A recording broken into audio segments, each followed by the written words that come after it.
Hi, good evening, everyone, and welcome to our June board meeting. I hope everyone's summer has been off to a great start. Excited to see the room full. Excited to have quite a few recognitions tonight. And I'm also excited to have our day 2 on the job new superintendent sitting next to me tonight. So let's all welcome Dr. Wilson.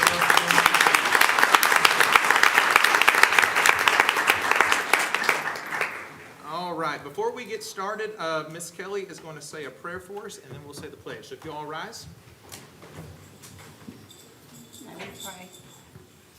Dear Heavenly Father, God, thank you for allowing us to be here today to conduct the business of our county. Lord, I thank you for each and every one of us here. I thank you for each and every one of our students that we get to represent.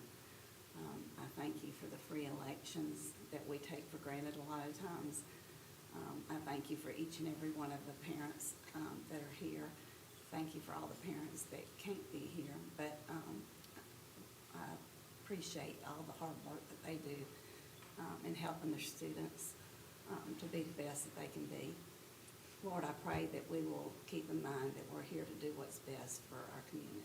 In your precious and holy name, I pray. Amen. Amen. Amen. Amen.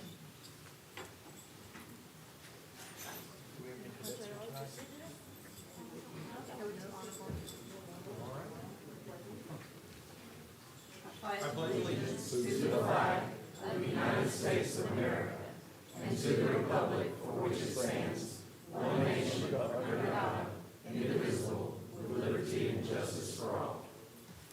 Thank you. Forget about that, right? That's like my favorite part of the board. It's just like those kids. All right, at this time, I'd like to ask for a motion to approve the minutes of our May 7th, 2024 regular board meeting, our May 13th, 2024 called board meeting, as well as our May 28th, 2024 work session and called board meeting. I'll make that motion. Second. All righty, Mr. Bailey, Ms. Hendricks, all in favor? Okay, motion passes. Next, I'd like to ask for a motion to approve tonight's agenda. So moved. Second. Ms. Maloof, Ms. Bradford, all in favor? Motion passes. And then lastly, I'd like to call for a motion to approve the consent agenda, which are the items that we reviewed at our work session that we were presented with from our directors and associate superintendents that the full board has agreed to add on to our consent agenda for approval. So can I ask for a motion to approve the consent agenda? So moved. Second. Second. Either one. Eeny, meeny, miny, Take moe. a pick. Mr. Bailey and Take a Ms. pick. Kelly. Motion, all in favor? Motion passes. Thank you. All righty, we do not have any committee reports tonight, so we are going to move into the superintendent's recognitions and start off with Ms. Beggs with the GASPA Gold Award. Thank you so much. We don't often get a chance to come up and recognize our folks in the HR department. We tend to like to fly under the radar, but I'd like to call Megan McNally and Nicole Baker up to share this.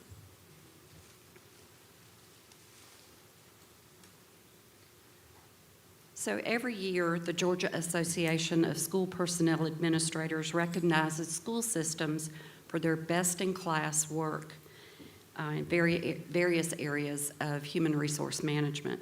You may remember that previously we were recognized for our employee benefits program and our strategic partnerships. I'm proud to let you know that last week at the spring conference, we were recognized with the Gold Award for our recruitment process and materials. And at this time, I'd like to recognize both Megan and Nicole for their hard work, tireless work in that regard.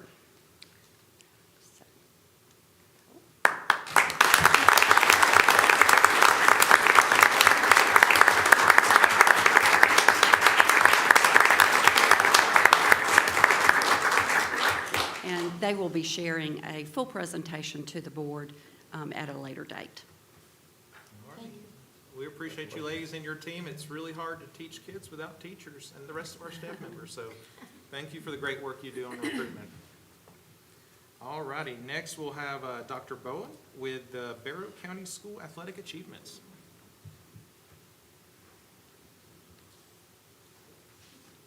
Good evening to our board members, Superintendent Dr. LaDuff, Colleagues and special guests, my name is J.B. Bowen. I'm proud to serve as Assistant Superintendent for Support Services, Barrow County Schools. It is my pleasure to come to you all this evening to recognize some exceptional Barrow County student athletes and athletic teams from each of our high schools. These athletes, their teammates, coaches have managed to balance their academic and personal commitments with a tremendous amount of work on the fields, on the courts, and on tracks. They have worked tirelessly taking individual lessons, participating in travel ball, late night batting practice, early morning shooting, weightlifting, running, and taking what I'm certain are legal and approved supplements to compete at the highest levels. They have brought positive recognition, won many games and contests, and have broken many records along the way. They've made a commitment to excel, and we're honored to share their stories with you all tonight. It seems also appropriate to also highlight the support these students have received from their parents and from their families. We know how vital that is to their success in sports and in life. Our parents provide resources, transportation, a laundry service, and they are quick to assist umpires and officials when they make obvious and egregious errors in judgment. We will now call up athletic directors from each of our high schools, and we'll start with Mr. Neely from Appalachia, who will present the Appalachia Wildcat Awards.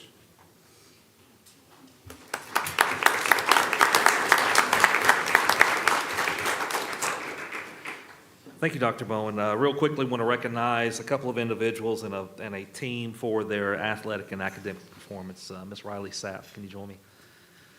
For one, this is Riley Sapp. Riley Sapp was a Region 8-6A Pitcher of the Year, struck out over 500 batters during her career. But more impressively, yes, first team GACA All-State. But more impressively, graduated high school early so she can start her Division I pitching career in college when she should have been at Appalachia during her second semester of high school. That included pitching against teams like Arizona, Kentucky, North Carolina, having 5 wins over the freshman season as a 17-year-old, 18-year-old high school senior. So Riley Sapp was also a academic all-region performer with a 3.8 GPA and well accoladed. Ms. Riley Sapp.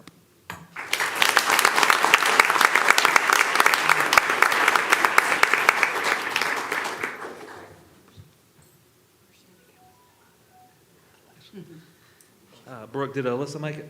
I didn't say Alyssa did. Dr. Bowen, do you want me to talk about Alyssa, even though she's not here? Another one is Alyssa Willer. Unfortunately, she could not make it. I believe she is in downtown Atlanta today. She was our Region 8-6A Offensive Player of the Year. She set school records for games played, batting average, hits, doubles, home runs, runs scored, stolen bases, fielding percentage, and others. She is another GACA first team All-State performer and an all-region academic performer who is going to Georgia Tech on a softball scholarship, Miss Alyssa Willer.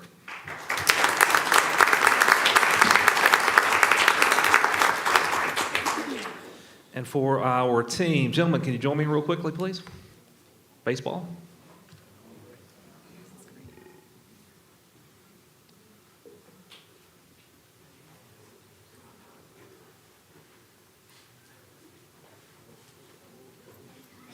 Whatever you do, Mike, don't smile. Just come with me, guys, over here.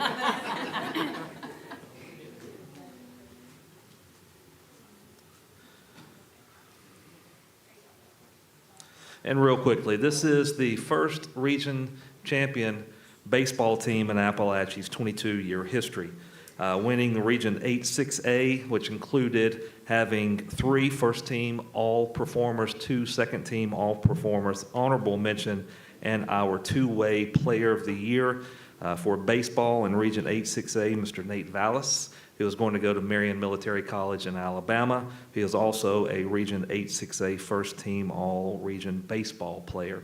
So this will, gentlemen, I have your region champion patches. Unfortunately, they're still on my desk. I'll give those to you after we finish our kids camp. We're proud to say not only are they our first region champion baseball team in Appalachia history, but they're also the only program in Barrow County schools for the 23-24 school year who will receive a region champion patch and hang a banner in the gym. This is our Appalachia 23-24 baseball team.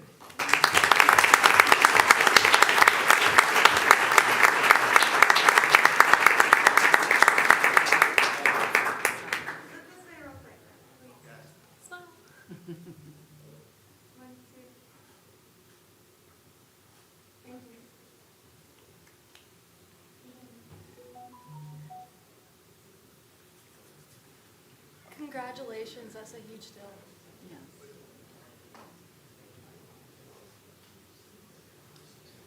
I'm happy for those kids. That's great. It's awesome.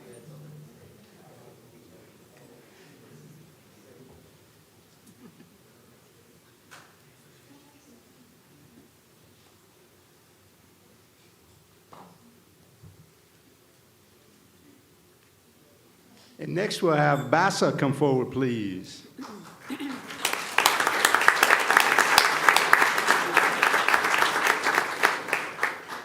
Good evening. I'm Deidre Cooper.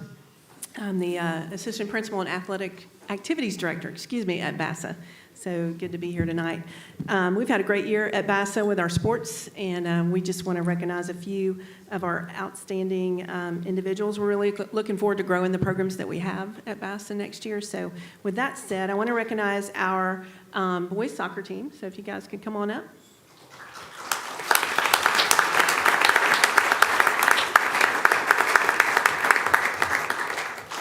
And this is just a piece of our team. We have some more that couldn't be here tonight, but these guys were awesome. They had an awesome season. We hosted for the first time ever back-to-back playoff games. We made it to the second round of the Class A Division I playoffs. That was an awesome, exciting, exhilarating adventure for us, and they finished as a region runner-up. We had 9 players who were recognized on the region team, and so I just wanted to give a shout out to our boys soccer team. So.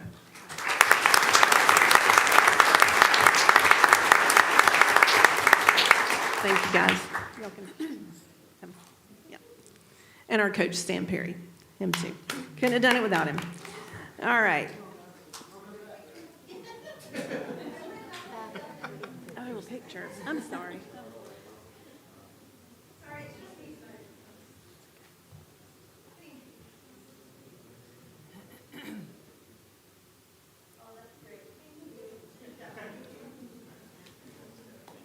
Congratulations. All right, next we have our competitive dancers. So you guys come up.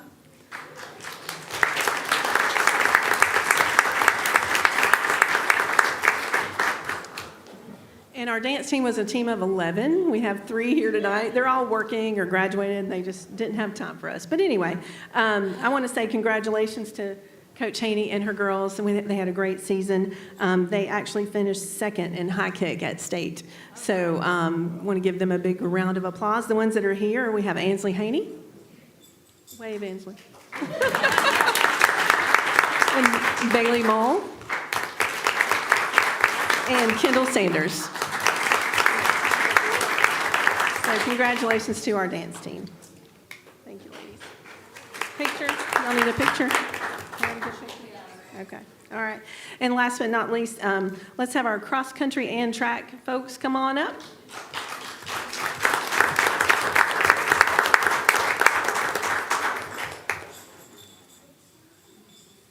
All right, and you can hear their swag as it jingles as they walk. First, I want to recognize Michael Fletcher. So, Michael, if you'll stand forward. This is from cross-country back in the fall. He actually finished 9th at the state. So give Michael a hand.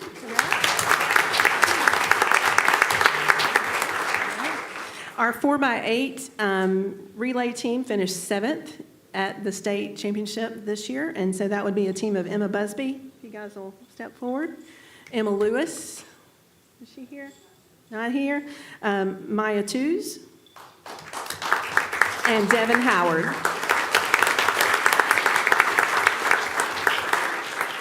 All right. And then we have 7th in the 100-meter dash was Aaliyah Simmons.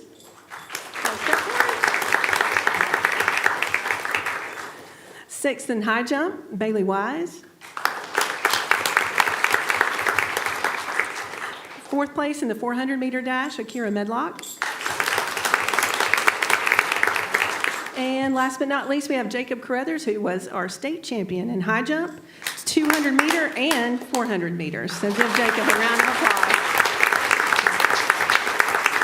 And we got a lot of great scholarships and signings that we did this year with our track team, and we're looking forward to having an official track team next year and can't wait to see what they do. So thank you, guys.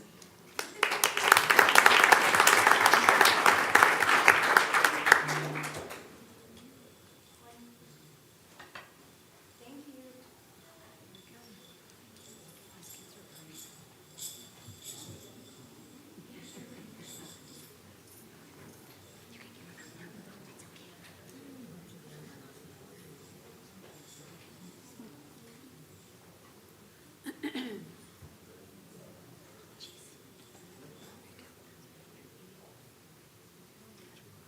And now we'd like to have Windabara High School come forward, please.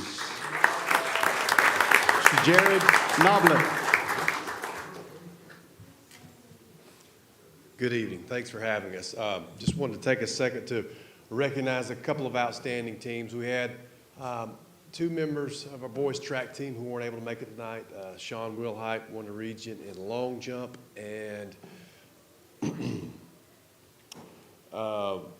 the other young man, I'm having a brain conniption right now, is A.J. Johnson. He won 300-meter hurdles. So both those young men were seniors, so they are both going to further their career playing and doing the thing they love. AJ signed with LaGrange, I believe, College, and Sean Wilhite with Indiana Tech. So they were both out of town, but they regretfully weren't here to celebrate with us. If I could have the air rifle team come up at this time.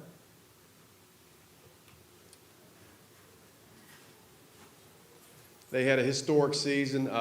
These JROTC students literally helped make Windabara High School run. They do so many things behind the scenes that we can't thank them enough. They are the hardworking group, and they do not always wish for the accolades. So it's great to celebrate them.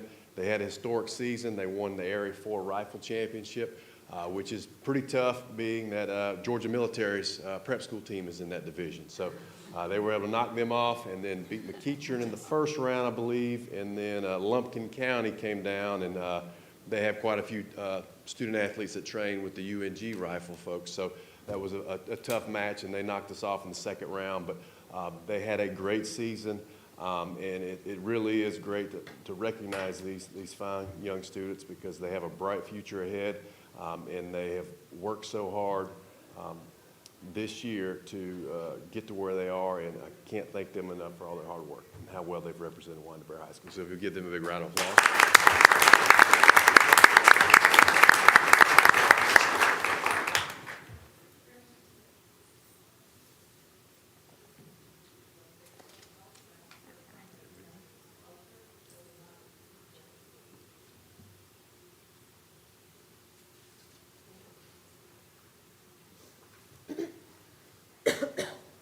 Get the boys basketball team to come forward.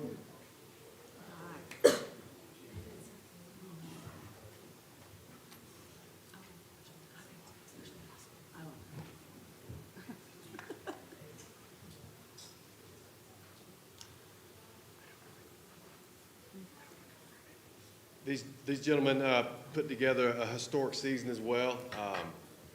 They made a run all the way to the Final Four. I think they set the school record for victories in a year. Coach, how many was it? 26. I think they won 15 in a row at one point. Lost in the Final Four to the eventual state champion, 5A state champion, Kell High School. But had a really outstanding season. Put a lot of time and effort. Matter of fact, I think from about what, Coach, about 1 to 3, y'all were in the gym today practicing. You know, so it's a nonstop sport nowadays, and Coach McDaniel and Coach Worley and Coach Gadsden did a great job this year, and I think it was the second, I think it was 58, I believe, the last time that Winder had a team in the Final Four. So if you'll give these guys a big round of applause as well.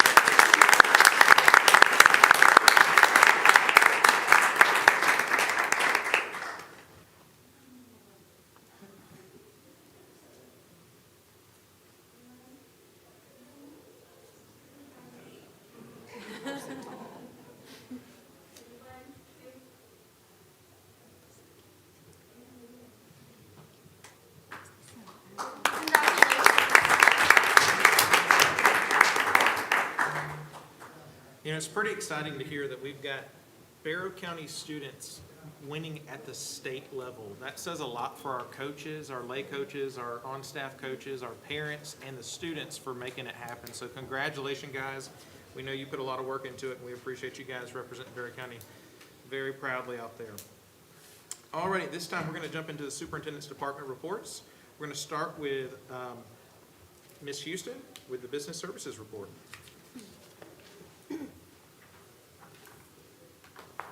Good evening. All right. We have our sales tax for the month of May. We received $1,724,721 for the month of May, and that is 4% up from the previous year.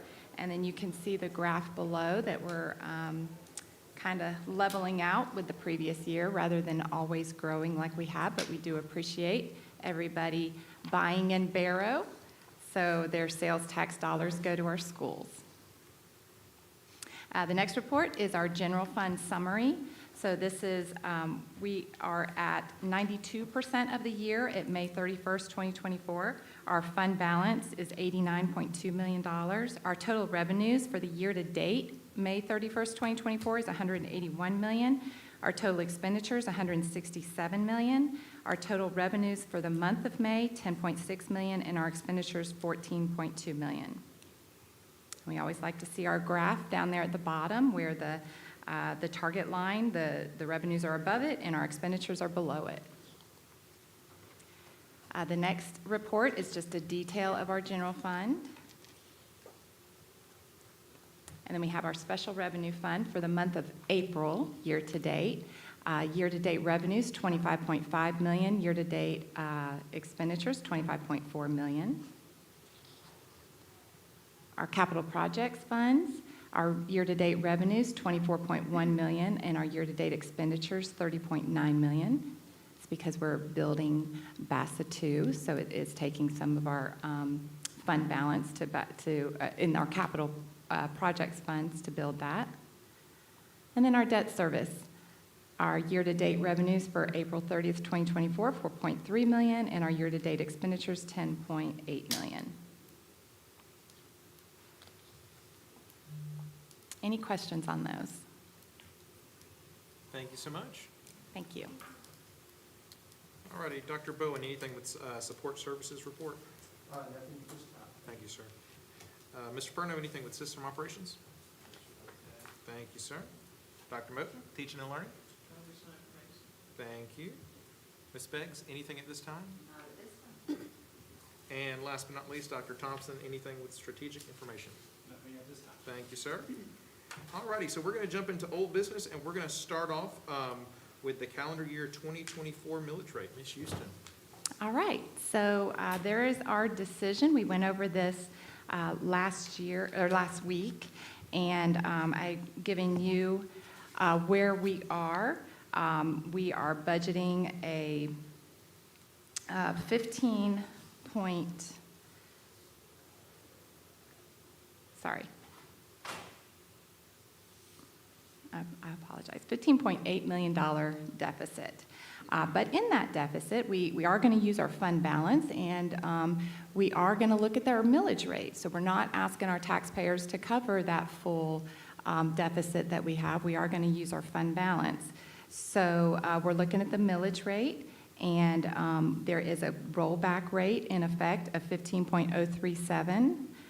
15.298 is our millage rate from last year, and you can see what that will give us in revenues.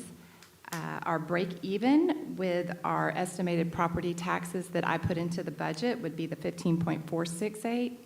And then remember we had that reduction from the state estimate. So to cover that and to get our budget back to 14.3 million deficit would be the 15.8 mils. And then I also gave you other options that you could choose between. Do you have any questions?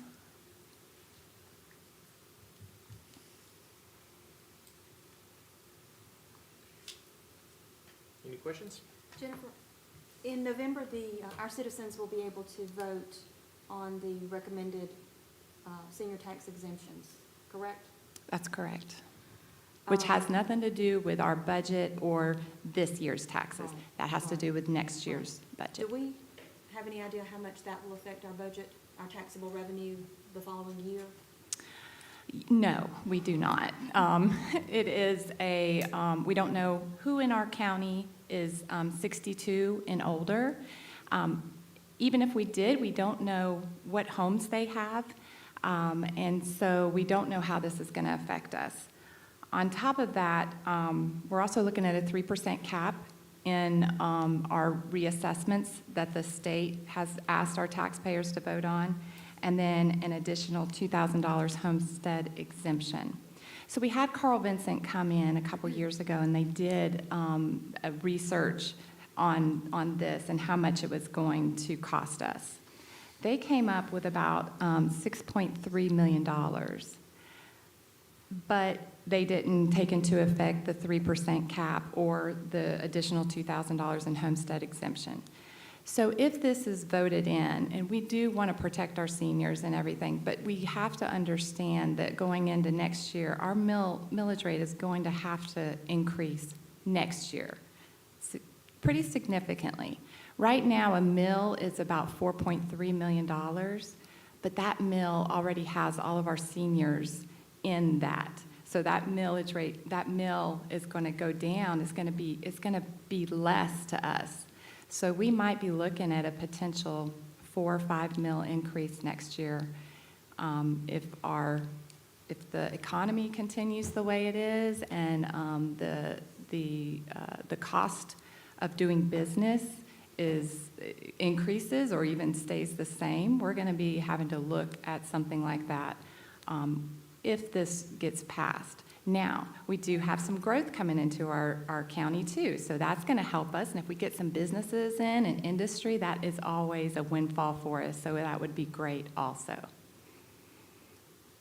But we really do not know. Now, Carl Vincent said it was, like I said, they said it was about a $6.3 million loss, but we'll be looking probably for a little bit more than that because that was done a couple years ago, and property values have increased since that was done. Ms. Houston, there used to be with the state, if they felt like we didn't tax ourselves enough, they would take some of that money away from us that they gave us. Is that still the case? It is. It's called equalization, Yes. and we get quite a bit for equalization. I forget what we're getting this year. I think it's $11 to $12 million we get in equalization.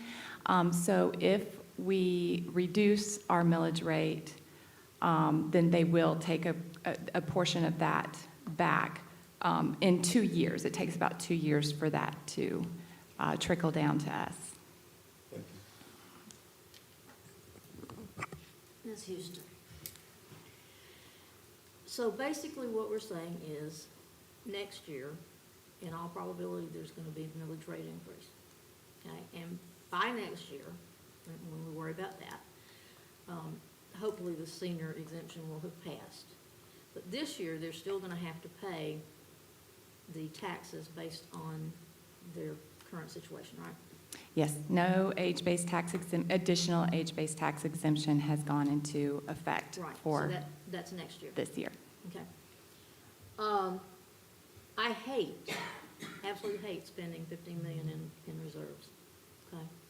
I'm not comfortable with not having enough money in the bank to cover payrolls in case of a catastrophe, okay?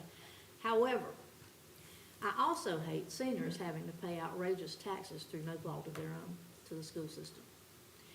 So I don't know what the rest of the board wants to do, but I am perfectly happy with maintaining the 15.037 rate this year, millage rate this year. I'd like to hear the comments from the other board members. Maintaining would be 15.298, correct? Maintaining would be 15.298. The 15.037 is the rollback rate. Oh, So okay. So you're referring to 15 point, that's keeping it the same one? Yeah, actually, I'm referring to the rollback rate. I'm sorry. I was looking at the wrong number. And to The clar- rollback rate, if I'm correct, the rollback rate is the one that we're talking about, 15 million, right? Out of reserves. that would be an additional 1.7 million we would have to be pulling out of reserves if we went to the rollback rate. Okay. If I'm we still want good if we with want to that. break even, We'd it's be the at 15.468, where we're only pulling the 15.8. And so with the tax assessments that went out, if any of these increases, that number increase this percent, It does. they would increase, unless it's the rollback, they'd stay the same? The tax assessments that went out went with the 15.298. They used last year's millage rate. So if we stayed at 15.298, the assessments would stay where they're at. They wouldn't change. Correct. Only if we go up or, okay. But if we rolled it back, the assessments would go down. They would go down. And you wouldn't have to do any hearings, right?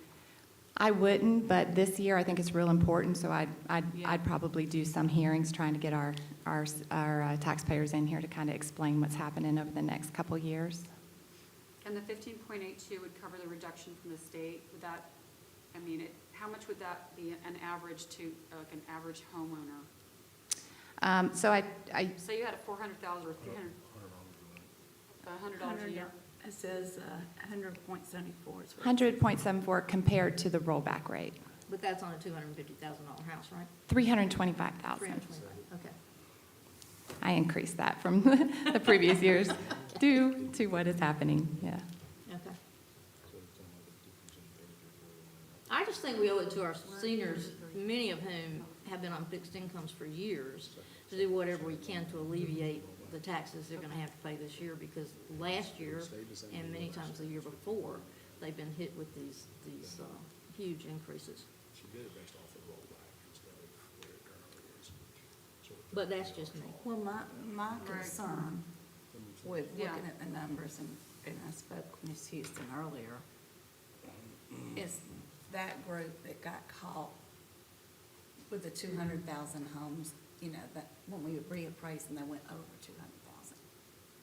Of them getting dinged not only last year, but getting dinged another year before they got away. That's my concern. I still have a bad taste in my mouth about that happening in the first place. I'd like to wait if we can, if we could do something to wait to next year, just so those people don't get hit again, and then they have the exemption next year. You know what I'm saying? Those people that were on that, because they would get hit again this year, because it doesn't freeze it for them until that goes in next year. But whatever we Like choose that is for the legislature. entire county. So are you, Well, I know, but. are you in favor of the rollback as well? If we can do that, or at least leaving it at the 15.29, one of those two, just because I really feel for all those people. I guess my concern that is if we do situation in the that, we're first gonna place. handcuff future boards. And the impact on our citizens that don't qualify for the senior are really gonna feel the heat from this. Well, again, we have too many unknowns. I mean, we don't know how much we're gonna be affected next year, okay? We have no idea. We have no idea how much more revenue we're gonna have, if any. You know, I'm not really good at algebra, so I can't do an X plus Y minus Z equals whatever. Oh, I can. But I can tell you that we don't have enough information to be able to make a decision about what we think we need to do, next year. Because we don't know. Right, it's a year to year. Right, and there's no way We to don't- anticipate this. Yeah, We that's may right. next year have a recession, and everything's gone up more, and we're sitting here going, We might not. now, well, I won't be, y'all will be. Sorry, guys. But that could very well be. You know, but again, they're unknowns. We don't know. But for the budget. What we do, But we do know that we're looking at a $15 million shortfall that we're either paying for out of our reserves, or, I mean, like, that's something we can project for right now. And I'm with you. I have a grandmother still living who got hit this year, and it's incredibly difficult for somebody on a fixed income in this county. I'm a single parent household. I got hit last year. I really feel like that I'm also empathetic to what even $10 or $12 a month can do to a budget in a household, but being good stewards of what we're dealing with here and not getting it. I mean, it's a big deal to write a check for $15 million and not really Make our consider- citizens pay for that 15 million. We're taking that on ourselves. so, but let's go back to numbers that we do know, okay? How much do we have in reserves currently? We'll have about 70 million at the end of this fiscal year, estimated. We don't know what's going to happen. Okay, so you know. if we did a rollback, and we took 17,631 out of the budget, out of the reserves, right? That still leaves us with how much in reserves? 52. 52 million?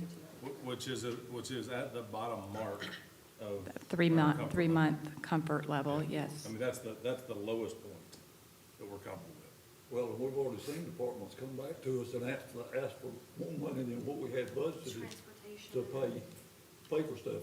Guys, it's coming. We know the people that are already moving to Bear County, it's either gonna impact us sooner or later. Well, I'd like for it not to impact homeowners so much.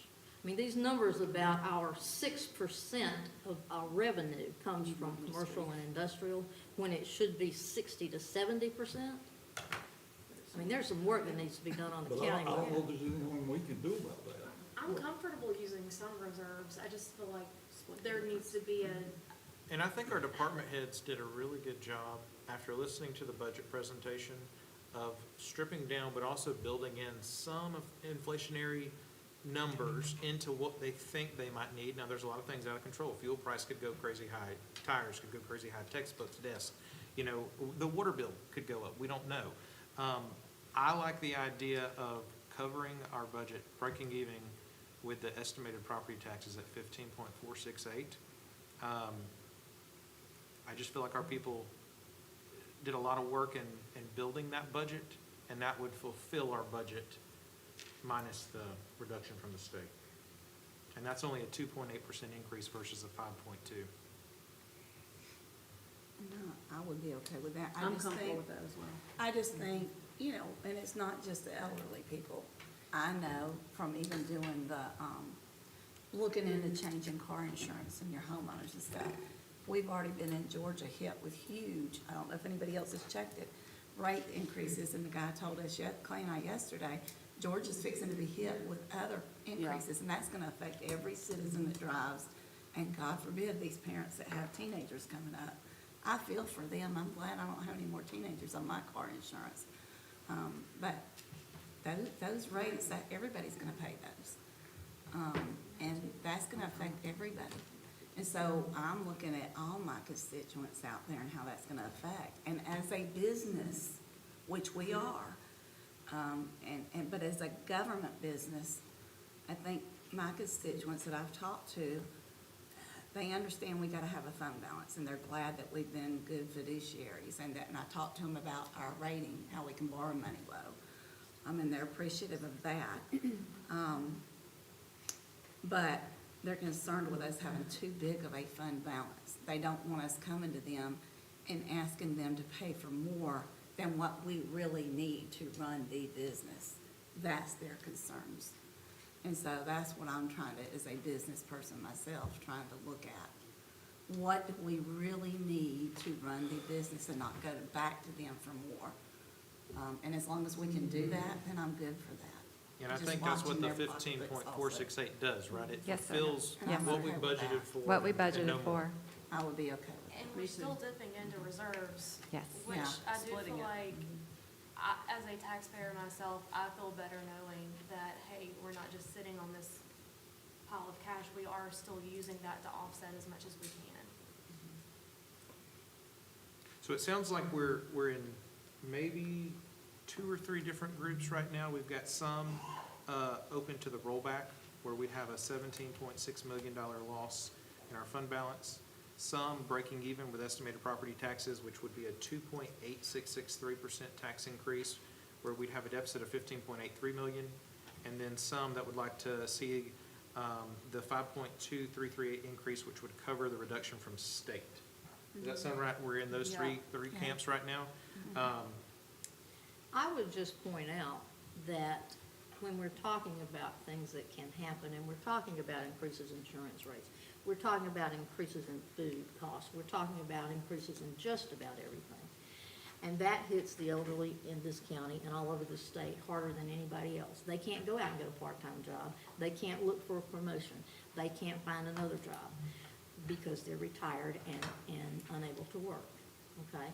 When you've got 75, 80, 85, 90-year-olds in the county trying to hang on to their houses, and we keep, and everything they do is costing more money. Their fuel costs are costing more money. whether it's electricity or gas or whatever, everything has gone up. So if this board can possibly manage this year to do the rollback rate, I think that's what we should do. But that's just me. Any other comments? Jennifer, just one more point. You said it, I just missed it. The difference from rollback, basically difference per rollback per home is the far right column, correct? Based on what home price?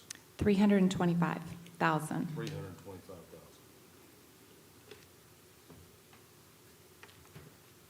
And now remember, our seniors don't get taxed on anything. If they make the income limitations and the age limitations, they don't get taxed on anything over a $200,000 home.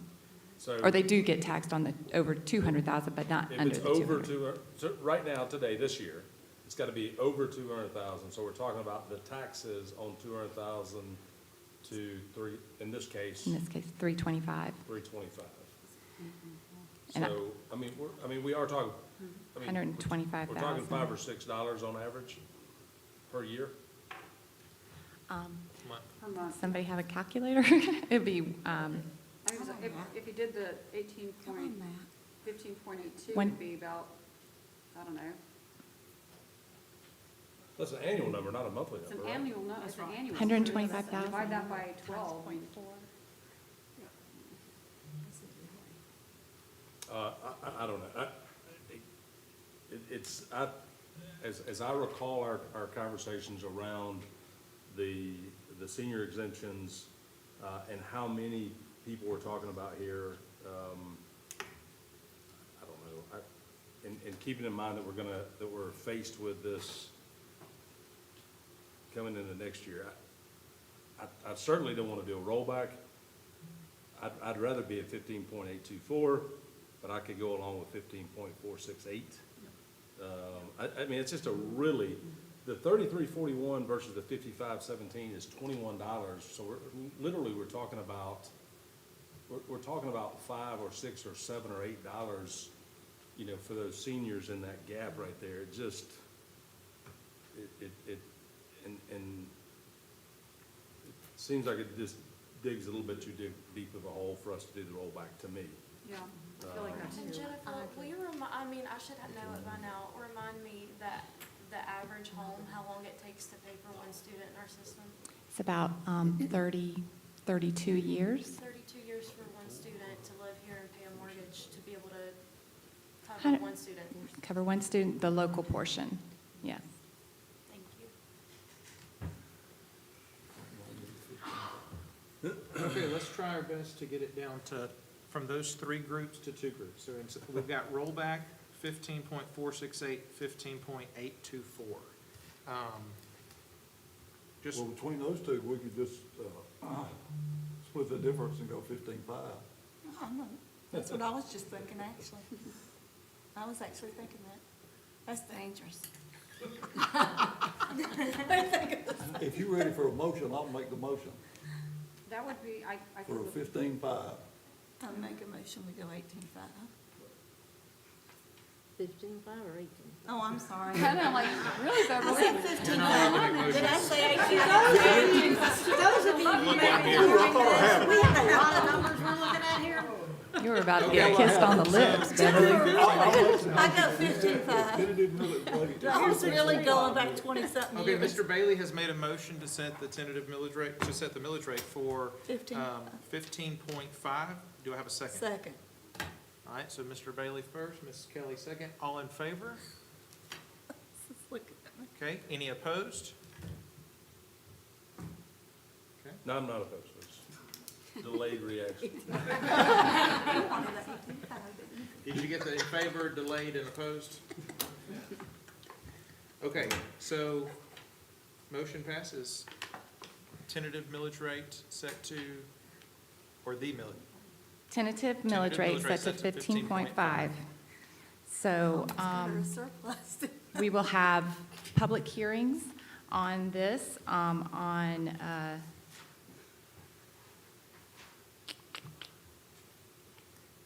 June 5th, 17th, 20th. The 5th and the 17th are budget hearings, and so then the public hearings are on the... 20th at 10 a.m. and 6 p.m. Yeah, sorry, that's not at my fingertips. And the 27th. You're good.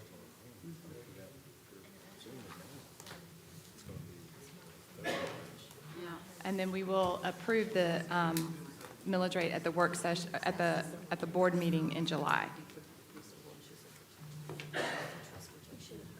All right, thank you. Thank you. Thank you. Now we'll move on Thank you into for all the your other work. funds budgets. All right, so this is the other funds budget, would be the special revenue funds, the capital projects funds, the debt service fund. They would be a total of $92.3 million in expenditures, $58.3 in revenue.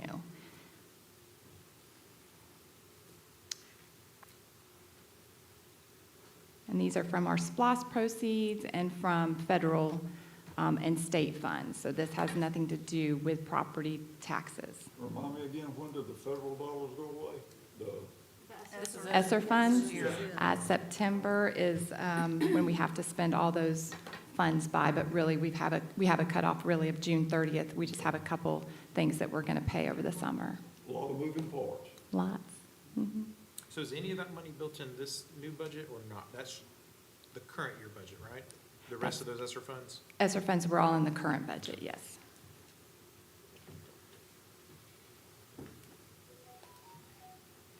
All right. Some businesses So, in this county.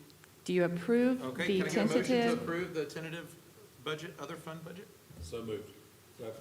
Kane, Mr. Bailey, all in favor? Unanimous, motion passes. Thank you so much. Thank you. All righty. Next, I'd like to welcome up Dr. Moten to talk about the exemplary committee report. No, but we don't have any. Good evening, everyone. On Friday, May 31st, Mr. Raper, Ms. Stevens, Julia Simpson, Ben McDaniel, and I were able to convene for the exemplary committee self-assessment instrument. And on the screen, you can see the purpose of this self-assessment. By the Georgia State Board of Education, there are standards for effective governance, and I will go through the standards to share the ratings for each one of those standards. And as you can see, it gives the board an opportunity to reflect on best practices as a governing agency and make recommendations for strategic planning, including the superintendent's evaluation, policy changes, and financial planning. So on the next slide, you can see that there is the first domain that addresses governance structure. And so this domain deals with ensuring that there is a governance and leadership team that focuses on improving student achievement and organizational effectiveness. The first two standards are reflected on this screen, and as you can see on Standard A and Standard B, that addresses the actual actions of the local Board of Education and fulfilling those responsibilities and following all laws, the state constitution, and board policy, accreditation standards, ethical standards, and other acts governing board conduct, that there's a satisfactory rating on both of those. On the next screen, you see standards C and D of Domain 1 under governance structure. You can see on standard C there, the board acts as a policymaking body separate from the roles and responsibilities authorized by the superintendent. There is a satisfactory rating and an opportunity for some additional planning to support best practices. And then standard D was also rated as satisfactory by the internal review committee. On the next slide, you can see domain 2, strategic planning. There were two standards there, one dealing with receiving input and adopting a system strategic plan, and standard B, the annual strategic planning process. There was a question that was clarified on standard B, so Overall, both of those are rated as satisfactory, and that clarification was provided. On the next slide, board and community relations. This domain addresses healthy relationships, culture, mutual respect, dealing with effective collaboration and engagement with internal and external stakeholders. On the two standards on the screen there, Standard A, a process for creating a culture where input is sought, heard, and valued, as well as Standard B, strategic planning again, developing the desired culture and continuous improvement of the school system. Both of those standards were rated satisfactory. On the next slide, you can see one more standard under Domain 3, and that is communication with stakeholders. Again, the strategic planning and the communication and culture there. That standard is rated satisfactory. There were some ideas shared for improvement and advancement toward those best practices, but overall that standard was rated as satisfactory. Moving on to Domain 4, under policy development, you can see the description there that the board establishes and follows written policies for community and stakeholder engagement, for example, organizational effectiveness and continuous improvement. And the standard was that the board adopts, revises, and follows written policies that are clear, up to date, and in compliance with the strategic plan, state constitution, state and federal laws, and state board rules, rated satisfactory. Domain 5, board meetings. You can see that those open meetings law is followed, local board policy is followed, and that those meetings are held in accordance as such, rated at satisfactory with one standard under Domain 5. Domain 6, personnel, that the Board of Education employs a superintendent who acts as the executive officer of the school system. The board evaluates the professional performance of the superintendent, and the board adopts personnel policy that is implemented by the superintendent. All three standards rated as satisfactory.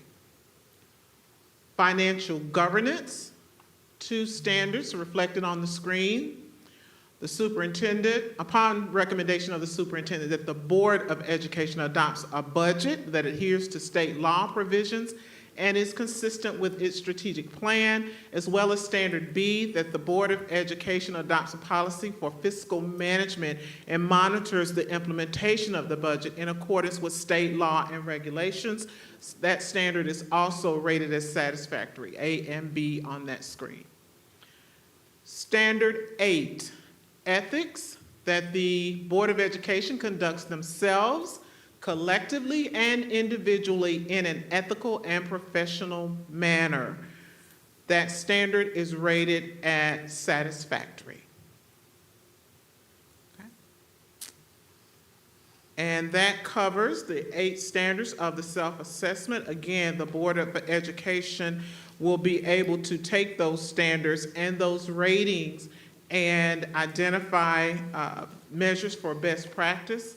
There is a space for the superintendent and the board chair to sign off on this self-assessment. Any questions regarding the discussion or the ratings for the self-assessment? I'd just like to make a comment. It's something that all 9 of us take individually, and then as a group, we talk about what our strengths and weaknesses are.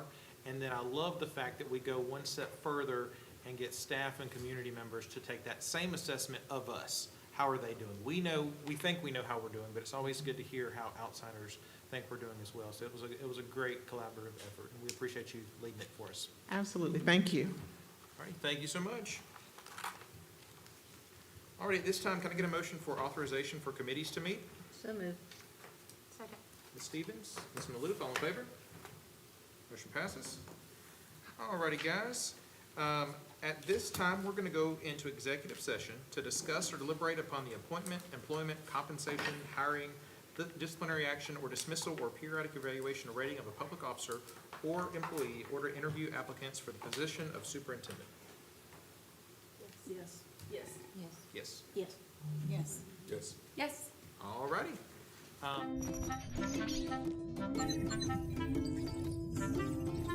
like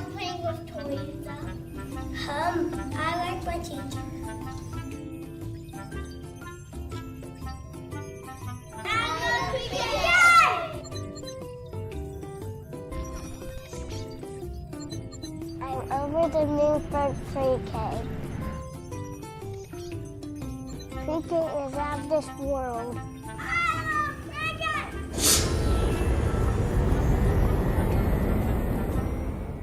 Sims Academy is a career prep school available to all high school students in Barrow County. Daily, Sims is filled with students taking dual enrollment courses, industry-specific CTAE classes, and Sims offered high school classes like construction. Pending the student's schedule, they may spend all day at Sims or utilize the BCSS organized shuttles to or from their home schools. Sims is also home to many of Barrow County school system's unique programs such as the Newcomer Academy, YES program, and STEP program. Sims was the first school on the Innovation Campus before being joined by Lanier Technical College, Barrow Arts and Science Academy, and Austin Road Elementary School. It began with a mission that continues to evolve to ensure the success of BCSS students and our local community. The YES program at Sims is a class for students with disabilities that are in their senior year of high school. The YES program is partnered with the Goodwill Northeast Georgia, Georgia Vocational Rehabilitation Agency, and High School High Tech, with the goal of helping seniors be better prepared for the independent employment after high school. Goodwill staff works with participants of the Youth Job Training Program to set career goals and equip students with the necessary skills to enter the workforce. YES participants can earn high school credit for job readiness training classes and paid work experience. The YES program has 3 phases. Phase 1, one transition class at Sims Academy during the fall semester of senior year. Phase 2, a paid internship in the spring of senior year if the student has proven to be motivated and reliable. Phase 3, full-time job placement after graduation. The Student Transition Enrichment Program, also known as STEP, is a full-time year-long school-to-work transition program for students with significant cognitive disabilities who have the goal of supported employment after high school. The STEP program provides supported work experiences in a variety of community business settings, as well as within Common Ground, the cafeteria, and various CTAE classrooms. It also gives students the opportunity to practice self-determination, self-advocacy, and independent living skills. This program has an application process, and students must be accepted for the IEP team to consider this service. Sims Academy students can build a strong foundation for their culinary careers through our dual enrollment partnership with Lanier Technical College. Highly qualified instructors from Lanier Technical College teach students in the career and technical education programs available to students through Sims Academy. The Culinary Arts program prepares students for employment within many facets of the food service industry. Students will obtain technical skills training, focusing on food preparation, sanitation, nutrition, marketing, catering, management fundamentals, and work ethics. The Prep Cook Technical Certificate of Credit provides skills for entry into the food services preparation area as a prep cook. Topics include food services history, safety and sanitation, purchasing and food control, nutrition and menu development and design, along with the principles of cooking. Students who complete this certificate are positioned to earn several additional certificates that lead to a diploma or degree in culinary arts. Sims offers students a hands-on opportunity to learn construction, carpentry, and electrical fundamentals. The construction pathway consists of 4 courses, ranging from fundamentals and safety to carpentry and electrical skills. These courses are designed to help prepare students for careers in the construction industry, and many graduates find work in the construction industry after completing this pathway. The motto that students have in the class is that anything worth doing is worth doing right the first time. The Barrow County Newcomer Academy was established in 2017 with the purposes of supporting high school students as they transition to life in the United States. Since its inception, the Newcomer Academy has served speakers of many different languages from all around the world. Instructors work with students to develop their English and product support in their academic classes. Additionally, the Newcomer Academy serves to support students with many unique challenges of adapting to life in new culture surrounded by a new language. Sims Academy in Barrow County offers high school students a dynamic career prep experience with dual enrollment, CTAE classes, and unique courses. Sims is a direct path to a brighter future. I've seen extremely competitive senior classes, but I've never been able to introduce 3 STAR students. Let's get started. I've got a lot to say. Appalachia's first STAR student is Ashton Graham.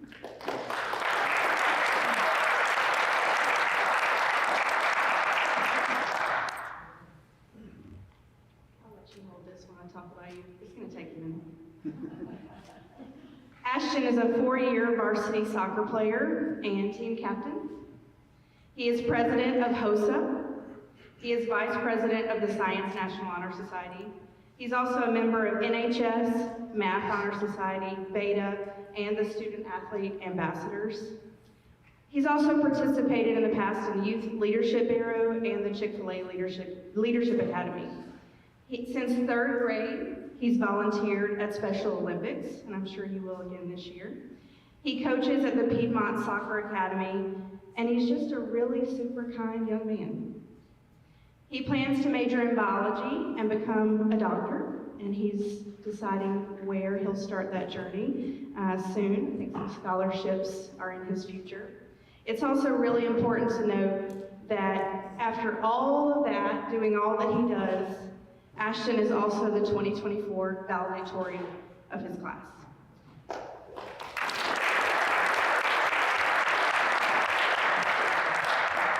Congratulations, and it's been quite an honor to get to know you. I'm going to let you introduce your star teacher.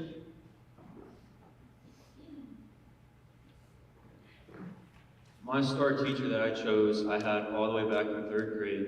He was the first guy to actually challenge me in my intellect and gave me opportunity to do work for 4th, 5th grade, middle school, all the way back in 3rd grade.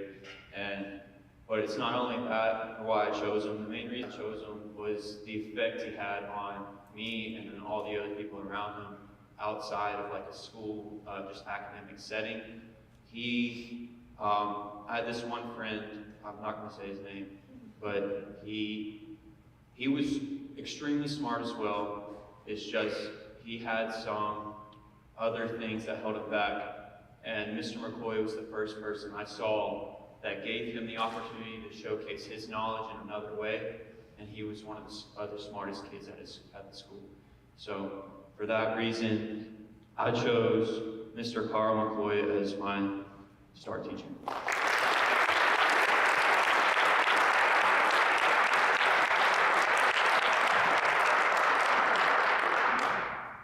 Thank you, wow. I don't know what to say, but I'll say thank you to the Chamber of Commerce. It does mean a lot to be recognized. And thank you, Ashton.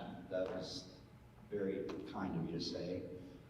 I thought I'd tell a story about Ashton from the first day of school in 3rd grade, back when, that kind of says it all about him. Everything that his principal said comes out in the story. Forgive me if I get the dates wrong, it's been a decade. But during our morning announcements, we would recognize, okay, you guys, you're graduating in what year? And they were all saying 2024. So I cracked the joke, oh, you're making me feel old. Then I put a problem on the board and I said, well, I graduated in 1988. And how many years would pass in between your graduation date and my graduation date? And the kids all puzzled. And this guy here, you have to picture an elementary school classroom 15 minutes into the first day of school. It's all about chill out, take your supplies out, it's a big mess. And this guy, he's got to solve the problem. So he tears into his pencil pack. Pencils fall all over the floor. He runs to the sharpener, he sharpens it, he solves the problem. He's raising his hand, and it looks like if I don't call on him, he's gonna burst. Okay, so I called on him, and he came up with the right answer, of course. And he said, 36 years. And one of the other students said, so does that mean you're 36? Or does that mean that you'll be 36 when we graduate? Well, thank you for that. No, for either one. And I said, well, maybe we can figure that out. And so this guy, he starts figuring it out. And I said, well, some of the other kids have obviously figured it out too. And I said, well, Ashton, pick a couple kids to be in a group with you, see if you can figure out how old I really am. So he picked 2 of his friends. And then I went on to show the other kids how to do the first problem. And when we were done, I called on Ashton and said, Ashton, how old am I? And he said, can I let him say it? And it didn't dawn on me then, but the kid that he picked was one of his friends. And this kid struggled in math, as I learned as the months went by. And he let this kid say it, and he let this kid explain it. Furthermore, while that kid explained it. All right, guys, welcome back. At this time, we need to vote on 3 different things. One, we're going to go back and vote on accepting the exemplary committee report that Dr. Moten presented, so can I get a motion? So moved. Second. Mr. Kane, Ms. Malik, all in favor? Okay, motion passes. Next, I would like to ask for a motion to approve the personnel report as presented. So moved. Second. Ms. Stevens, Mr. Kane, all in favor? Motion passes. And last but not least, can I get a motion to approve the contract list as presented? So moved. Second. Ms. Hendricks, Ms. Maddox, all in favor? Motion passes. Already notice our next meeting and upcoming dates. We will be leaving out, school board conference starts Thursday through Saturday morning. And then we will also have a public budget hearing June 5th at 10, the 17th at 6, and we'll go into our millage rate public hearings on the 20th at 10 and 6. And then we will be back here on June 25th for our work session. Any other discussion before we dismiss? All right, we're adjourned. Have a good night.